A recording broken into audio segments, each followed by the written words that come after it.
Shalom bien-aimés, que le nom du Seigneur soit glorifié. Merci de nous retrouver encore une fois en ce lieu pour partager la parole de Dieu. Aujourd'hui, c'est notre troisième jour. Nous allons conclure, mettre une parenthèse sur notre thème. Les matières et c'est un sujet très vaste, mais nous avons essayé de les comprimer pour donner l'essentiel. Donc nous sommes en train de parler de développer un solide caractère chrétien. Un solide caractère chrétien, nous avons vu que n'est pas chrétien qui veut. Pour être chrétien, pour se reconnaître chrétien, il y a 3 étapes, 3 événements qui doivent arriver dans la vie de l'homme. Il doit se repentir.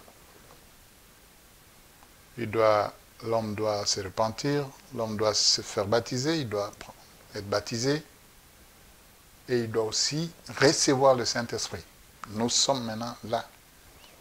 Donc, la réception du Saint-Esprit, recevoir le Saint-Esprit, le baptême dans le Saint-Esprit. Nous avons vu la fois passée que le Seigneur a dit à ses disciples de ne pas bouger, de ne pas se déplacer de Jérusalem, en attendant que le Saint-Esprit vienne, qu'ils reçoivent le Saint-Esprit. Il a dit, quand il viendra sur vous, quand le Saint-Esprit viendra sur vous, c'est quand il sera en vous. Vous recevrez une puissance. Et cette puissance fera de vous que vous soyez mes témoins. Vous n'allez plus rien craindre. Vous n'allez plus avoir honte ni peur d'évangéliser, d'annoncer la bonne nouvelle. Et nous avons dit aussi que de ce fait, le chrétien né de nouveau, qui a maintenant la vie de Christ en lui et Christ dans son cœur, doit manifester les caractéristiques du fruit de l'esprit qui sont dans Galates chapitre 5, du 22e au 25e verset.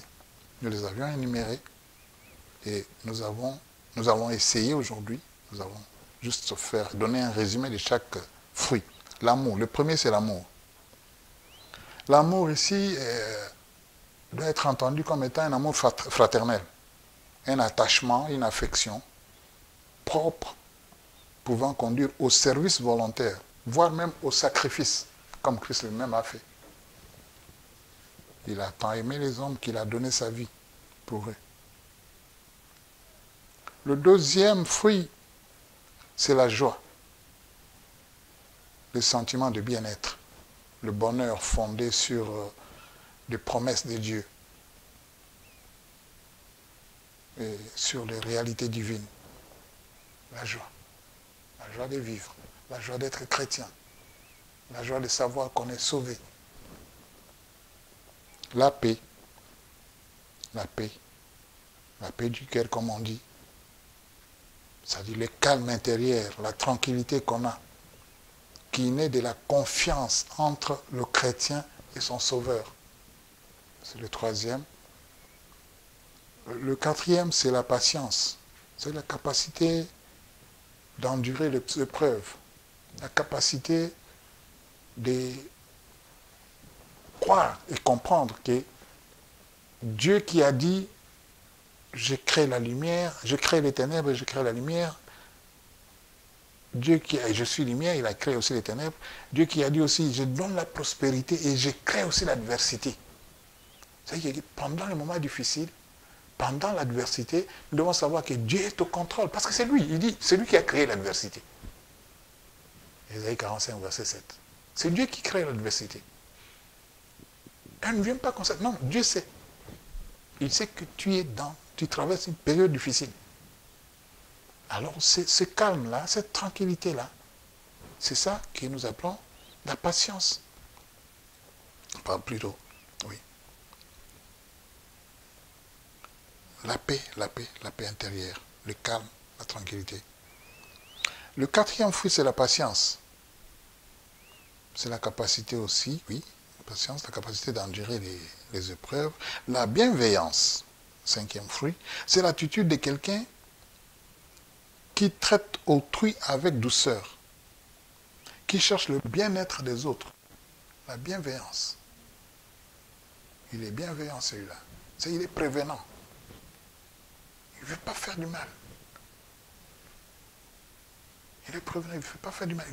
Il veut rendre service. Il veut être au service des autres. Nous ne pouvons pas parler d'altruisme parce que c'est un peu péjoratif. La bienveillance. Le 6e, c'est la foi. La foi. Ou encore la fidélité, la loyauté.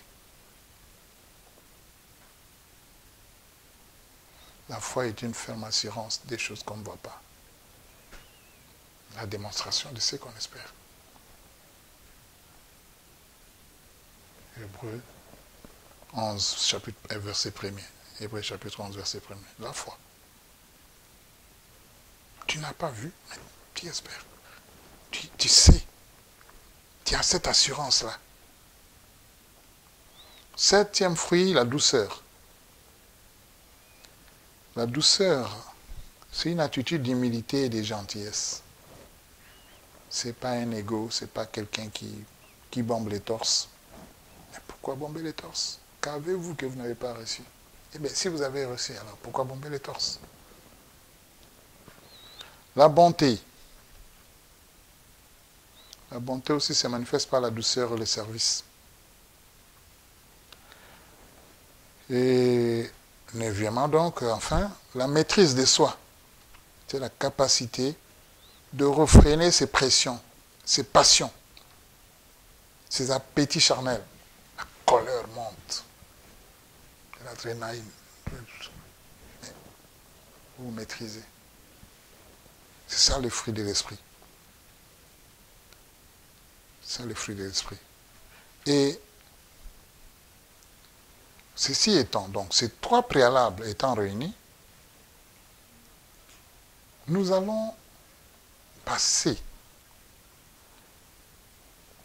à un 4e, qui est pour nous la solution, qui répond à la question de savoir comment créer un caractère solide, comment créer, oui, un caractère solide chrétien. Comment créer un caractère solide chrétien? Nous passons, donc c'est notre 3e sous-thème qui va nous conduire à la conclusion. Ces préalables, nous les trouvons dans Josué chapitre 1, verset 8. Josué chapitre 1, verset 8, nous pouvons noter, il y a Josué chapitre 1, verset 8, Psaume chapitre 1er, du 2e au 3e verset. Nous n'allons pas lire le psaume. Et puis Colossiens chapitre 3, verset 16. Nous lisons Josué et Colossiens. Josué chapitre 1er, verset 8. Psaume chapitre 1er, verset 2 à 3. Colossiens chapitre 3, verset 16. Nous lisons Josué et Colossiens. Josué chapitre 1er, verset 8.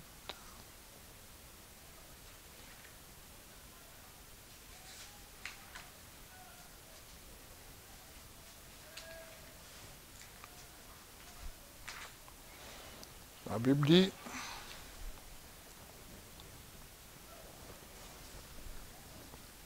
que ces livres de la loi ne s'éloignent point de ta bouche. Médite-les jour et nuit pour agir fidèlement selon tout ce qui est écrit. Car c'est alors que tu auras du succès dans tes entreprises. C'est alors que tu réussiras. Colossiens. Colossiens 3, 16.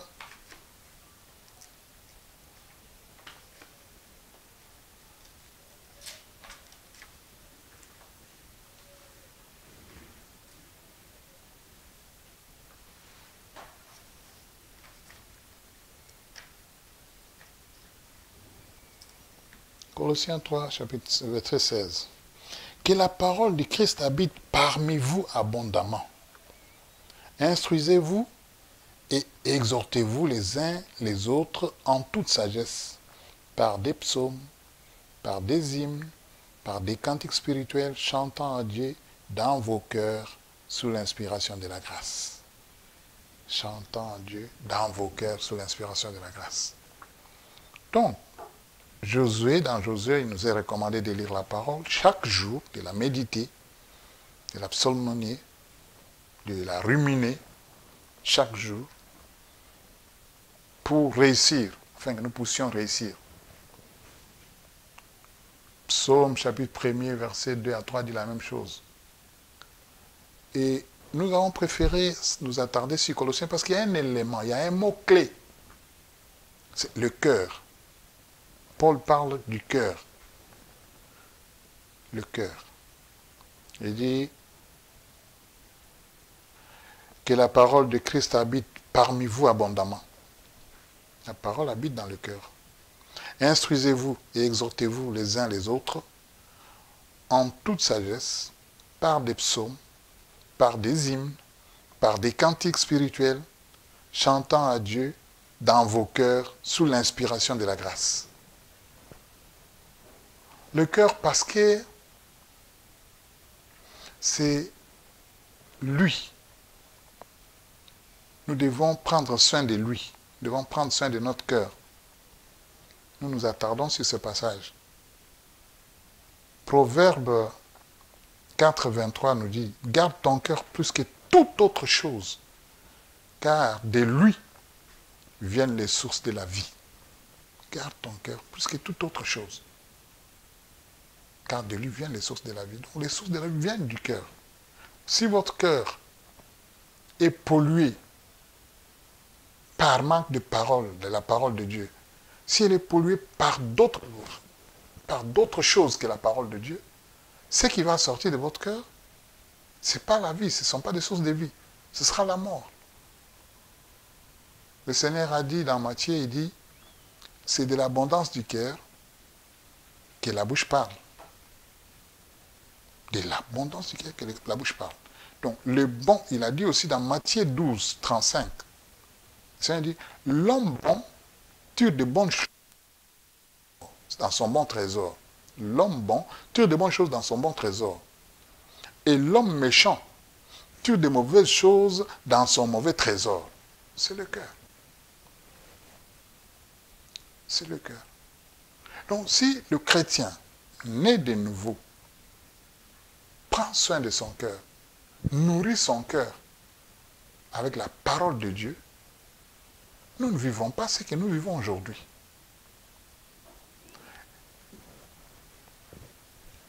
Les païens aujourd'hui sont heureux dans leurs unions, dans leur mariage, plus que les chrétiens. Parce que les chrétiens prennent un mauvais exemple chez les leaders charismatiques, les leaders chrétiens, sont les premiers à divorcer. Ils sont les premiers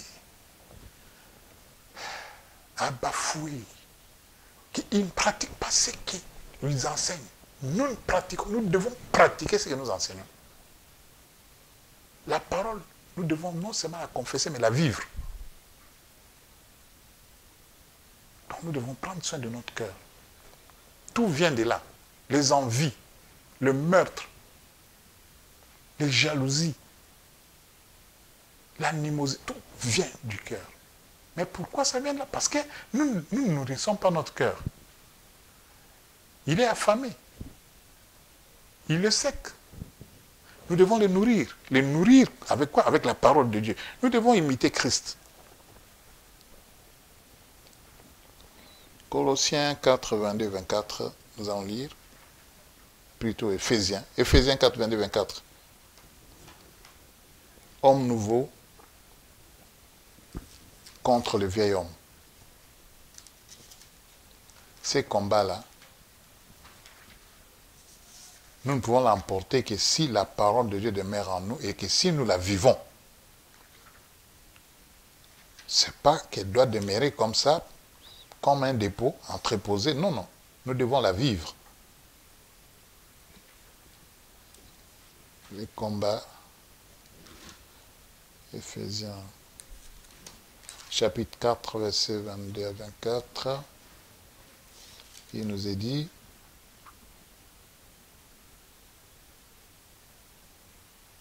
eu égard à votre vie passée, du vieil homme qui se corrompt par les convoitises trompeuses, à être renouvelé dans l'esprit de votre intelligence et à revêtir l'homme nouveau, créé selon Dieu, dans une justice et une sainteté qui produit la vérité. Nous ne pouvons pas développer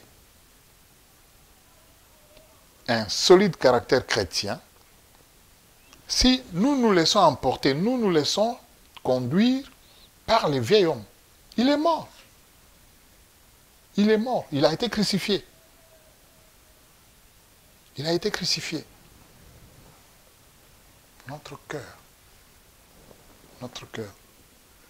Romains 8.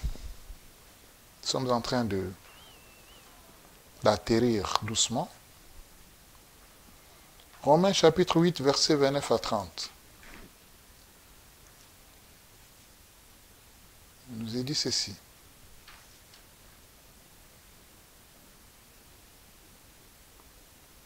Car ce que Dieu a appelé d'avance, Dieu a connu d'avance, il les a aussi prédestinés à être semblables à l'image de son Fils, afin que son Fils fût le premier-né entre plusieurs. Et ceux qu'il a prédestinés, il les a aussi appelés. Et ceux qu'il a appelés, il les a aussi justifiés. Et ceux qu'il a justifiés, il les a aussi glorifiés. Dieu nous a appelés à être semblables à son Fils. Vu que nous sommes ses imitateurs.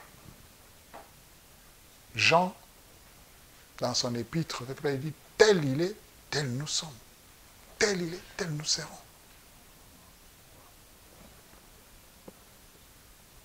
2 Corinthiens 3, 18. 2 Corinthiens 3, 18.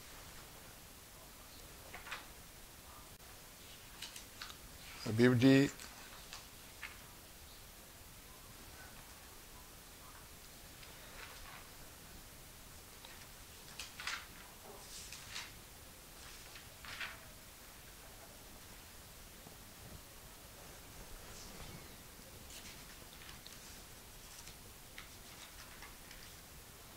2 Corinthiens 3, 18. Nous tous qui le visage découvert, contemplons comme dans un miroir la gloire du Seigneur, nous sommes transformés en la même image, de gloire en gloire, comme par le Seigneur, l'Esprit. » Si vous êtes chrétien, né de nouveau, et que votre Bible, vous ne la touchez que les dimanches. Maintenant, les Bibles, c'est même dans les Android, dans les portables, on a la Bible. Et vous la touchez, vous n'ouvrez cette application-là qui est le dimanche. C'est catastrophique. C'est pas normal. C'est pas normal. Dieu nous incite à ce que sa parole demeure abondamment en nous. Parce qu'en fait, tout est dans la parole de Dieu. Il n'y a aucune situation qui ne puisse trouver des solutions dans la parole de Dieu. Si vous cherchez des solutions en dehors de sa parole, vous risquez de vous perdre. Chaque connaissance que nous cherchons en dehors de la parole de Dieu nous amène loin de Dieu. Les m'as-tu vu? J'aime bien ce verset. Qu'as-tu que tu n'as pas reçu? Si tu as tout reçu de Dieu, pourquoi te vanter? Pourquoi te glorifier?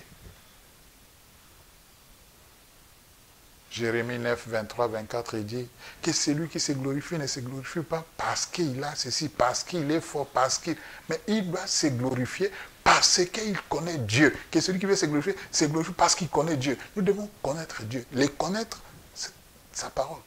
Il est dans sa parole. Il est la parole.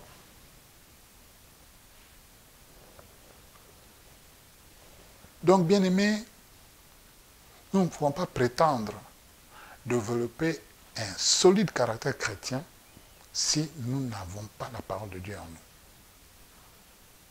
Puisse l'Éternel nous aider à ce qui est tout en nous puisse être l'expression de sa volonté. Nos pensées, nos actions, nos projets, que tout ce que nous faisons, parce que nous sommes en fait environnés de plusieurs témoins. Donc nous devons toujours prier, Seigneur, que tout en moi soit l'expression de ta volonté. C'est alors que nous mènerons une vie paisible, une vie de chrétien et un bon caractère, un caractère solide chrétien. Que Dieu bénisse sa parole. Nous te sommes infiniment reconnaissants, Père, pour ce moment. Merci. Affermis ce que tu nous as donné, que nous puissions la vivre, que nous puissions la mettre en pratique, dans le nom de Jésus-Christ. Amen. Soyez bénis.